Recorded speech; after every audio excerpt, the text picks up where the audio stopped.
düşmənlərin ən qorxulusu özünsən. Özün qədər heç kəs sənə zərbə vura bilməz. Bunu yadda saxlayın. Heç bir düşmən özün qədər özünə zərbə vurmur. Biri deyirdi ki, bir ariflərin qəribə halı olur. Gördüm, yuxuda bir əjdaha ilə vuruşuram.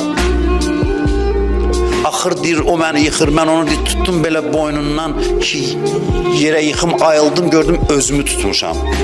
Özümü tutmuşam, elə bil ki, yuxuda mənə əyan elədilər ki, o neçə başda əjdaha sənin özünsən. Özün özündən uğurlayırsan, özün özünə təcavüz edirsən.